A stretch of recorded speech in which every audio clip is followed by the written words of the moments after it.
आज मी शिरोळ्याचे पोळे करणार आहे. तर चला बघूयात आपण ते कसे होत आहेत. तर गाईज चला बघूया आपण शिरोळे.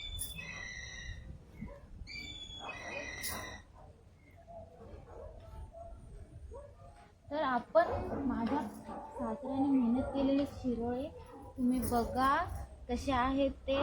आणि आपण ह्याच शिरोळ्याचे आता पोळे काढणार आहोत. हे साईडचं मी त्यांचं काढ. तर आता मी तिला अशी सोलून घेणार आहे. तुम्ही बघा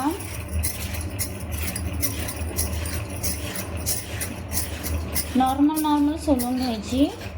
आता मी सोलून झालंय. आता मी त्याला कट करणार आहे.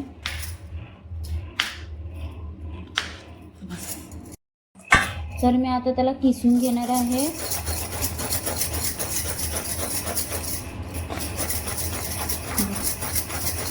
मी किसून घेतलेला आहे, तुम्ही बघा. तर पोळ्यामध्ये लागणारं साहित्य आपण बघून घेऊया.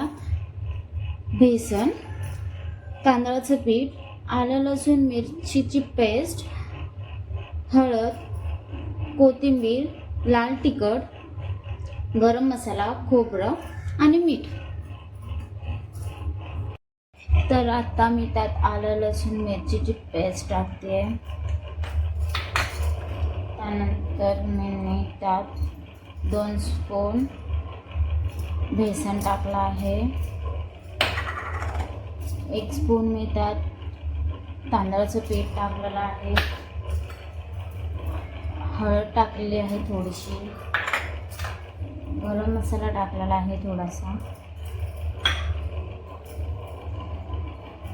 चवीनुसार मीठ टाकलेलं आहे. आणि थोडंसं खोबरं वाटलेलं. आणि त्यात आता लाल मसाला टाकणार आहे. बघा तुम्ही. आता मी त्याला मस्तपैकी मिक्स करून घेणार आहे.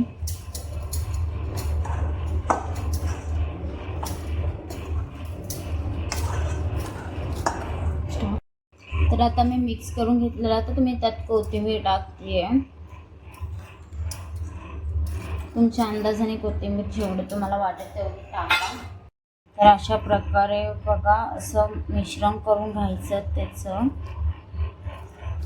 असं बघा तुम्ही. त्यात जराही पाणी टाकलं नाही आहे. जे सगळं साहित्य टाकलं त्यामध्येच मिक्स करून घेतले. तर त्याला आता 10-15 मिनटं आपण तसंच ठेवणार आहे. तर आता आपले 10 मिनिटं झाले आहे. तर आता आपण त्याच्यावरती पॅन ठेवून. आता मी त्यात थोडंसं तेल टाकत आहे.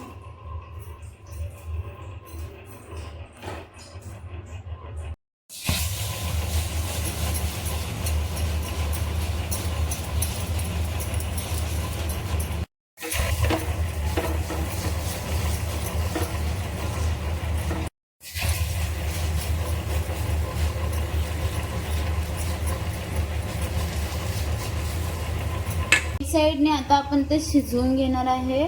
तर आता ते एक साईडने शिजलेले आहेत. आपण बघूया. आपण आता त्यांना पलटे मारूया. असे लाल लाल झाले पाहिजे. आणि पलटून घेतलेले आहेत. आता दुसरी साईड शेकते. तर आता मी ते फिरवून घेणार आहे. तुम्ही बघा. तर आता ते मस्तपैकी झाले आहे. तुम्ही बघून घ्या. दोन्ही साईडने मस्त शेकवले आहेत म्हणे. बघा. आपण ती काढूया.